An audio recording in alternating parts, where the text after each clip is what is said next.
மெல்லிய காற்று வீசும் ஒரு அமைதியான காலை. பறவைகள் இனிமையாக கீச்சிடும் ஒரு அழகான புனித காடு. இந்த காடு சாதாரண காடு அல்ல, இது உயிர்களால் நிரம்பிய ஒரு புனித இடம். இந்த காடில் ஒவ்வொரு மரமும் ஒரு கதையை சொல்லும். ஒவ்வொரு இலைக்கும் ஒரு உயிரின் ரகசியம் இருக்கும். மிருகங்கள் எல்லாம் இங்கு அமைதியாக வாழ்ந்தன. அவர்கள் ஒருவருக்கொருவர் உதவி செய்து இந்த காடை பாதுகாத்து வந்தனர். ஆனால் ஒரு நாள் மனிதர்கள் சிலர் இந்த காடுக்குள் வந்தனர். அவர்கள் மரங்களை வெட்டத் தொடங்கினர். காட்டின் அமைதி மெதுவாக கலைந்தது. பறவைகள் பயந்தன. மிருகங்கள் தங்கள் வீடுகளை இழக்கத் தொடங்கின.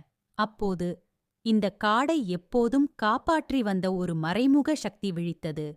அதுதான் காவலர் ஆன்மா. காற்றில் ஒரு வித்தியாசமான அதிர்வு. மரங்களின் இலைகள் மெதுவாக அசைந்தன. காடு முழுவதும் ஒரு அற்புதமான சக்தி பரவியது. மனிதர்கள் தங்கள் செயலைத் தொடர முடியவில்லை.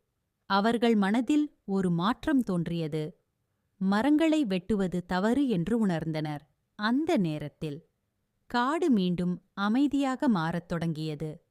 பறவைகள் திரும்பி வந்து பாடின. மிருகங்கள் மீண்டும் சந்தோஷமாக ஓடின. காவலர் ஆன்மா எதையும் பேசவில்லை. ஆனால் அதன் செயல் ஒரு பெரிய பாடம் கற்றுக் கொடுத்தது.